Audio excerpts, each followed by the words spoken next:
Bonjour à tous, spectateurs, investisseurs, soutiens du projet SARL, Sovelmash. Nous sommes dans la galerie des machines-outils, et dans cette vidéo, aussi surprenant que cela paraisse, nous allons parler des machines-outils. Nous allons discuter de ce qui vient d'arriver chez nous, de ce que nous allons en faire, et plus généralement, de l'utilité de tout cet équipement pour nous. En réalité, nous recevons beaucoup d'équipements dans nos locaux. En ce moment, vous pouvez voir ici une machine à 3 axes, c'est-à-dire une fraiseuse pour l'usinage vertical, qui est actuellement en cours de mise en service et de réglage. Ici, nous voyons déjà des valises spécialisées contenant les outils du technicien de mise en service. Notez qu'il y a actuellement un nombre assez important de machines de ce type. Certaines machines sont en double, c'est-à-dire identiques. Avant tout, cet équipement nous est absolument nécessaire pour pouvoir créer des outillages spécialisés, ainsi que des moules destinés à des machines, je dirais, de plus gros calibre, c'est-à-dire des équipements essentiels et indispensables à la production en série, à grande échelle. Par exemple, il s'agit de moules spécialisés pour presse à injection plastique, afin de mouler précisément des pièces de carrosserie pour des outils électroportatifs, des contrôleurs électroniques, et bien d'autres choses encore, comme divers composants techniques. Et bien entendu, nous ne pouvons pas nous permettre que toute une série d'équipements reste à l'arrêt lors du lancement du cycle de production.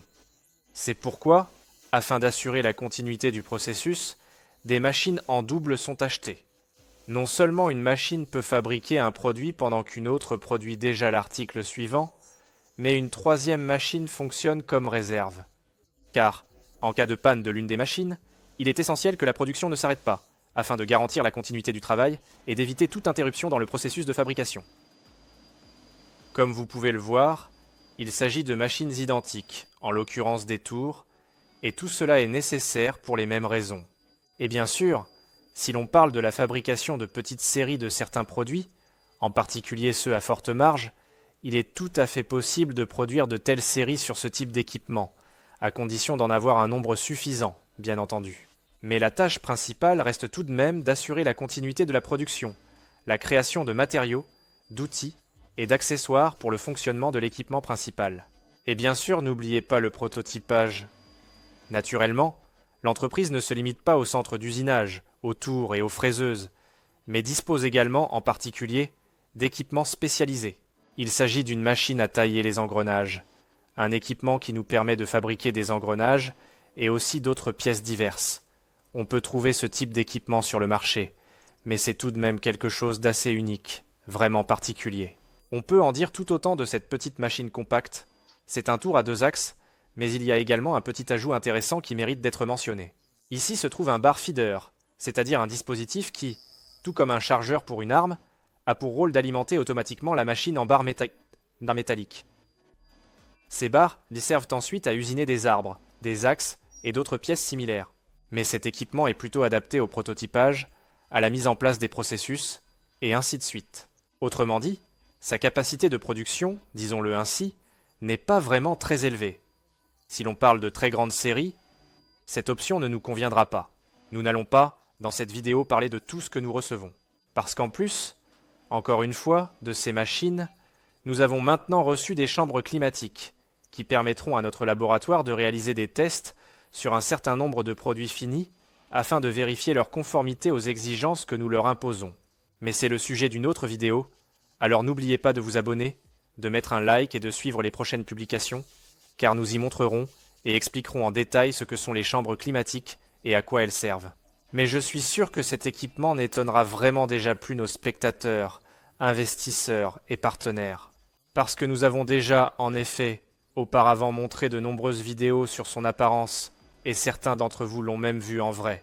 C'est pourquoi, maintenant, nous allons découvrir ensemble un véritable équipement de production de grande envergure destiné à la fabrication des arbres moteurs.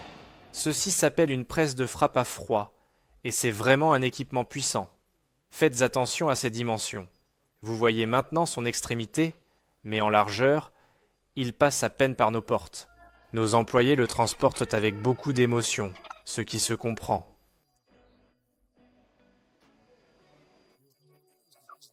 Ces dimensions sont impressionnantes. Voyons de près.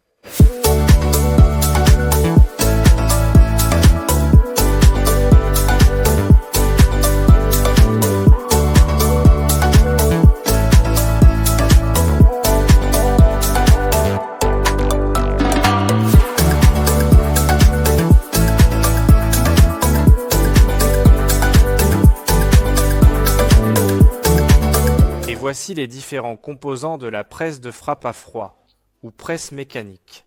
Ici, nous voyons une bobine qui va alimenter la machine en barre métallique. Elle est assez volumineuse et grande.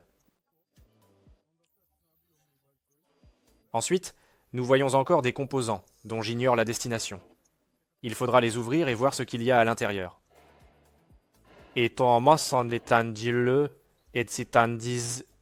Étant donné la taille de la machine, qui rappelle vaguement une pièce séparée d'un appartement en termes de dimension, il est naturellement nécessaire d'avoir une sorte de rampe.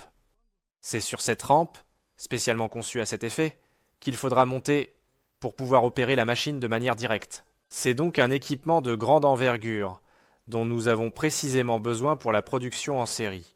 Parce que, qu'est-ce qu'une machine de frappe à froid? Cette barre, qui est alimentée automatiquement dans la machine, y entre en fait d'elle-même. Ensuite, il y a un coût, c'est-à-dire que les arbres et les axes du diamètre et de la taille nécessaires sont découpés, avec une cadence de 6 pièces par seconde. Vous comprenez bien que pour les grandes séries, c'est une solution idéale. Ensuite, ces axes arbres passent aux opérations suivantes. On effectue un usinage pour le logement du roulement, et ainsi de suite, et ainsi de suite. Mais l'une des principales opérations, disons, qui ralentit fortement notre production, c'est justement la grande quantité de temps qu'il faut consacrer à la fabrication des arbres eux-mêmes. Cet équipement résout totalement et complètement ce problème. Mais grâce à la magie du cinéma, qui nous permet d'utiliser une sorte de machine à remonter le temps, nous terminerons cette vidéo précisément au moment où la machine entre dans le bâtiment. Et vous pouvez, une fois de plus, constater par vous-même l'ampleur impressionnante de tout cet événement remarquable et unique. N'oubliez surtout pas, je le répète, de vous abonner, de liker, de laisser des commentaires et de poser vos questions. Le projet est actuellement en phase finale de réalisation. Nous nous préparons déjà à la production en série ainsi qu'à notre activité principale. Alors, pour rester bien informé, suivez-nous absolument sans hésiter, car la ligne d'arrivée tant attendue est déjà juste devant nous, à portée de main.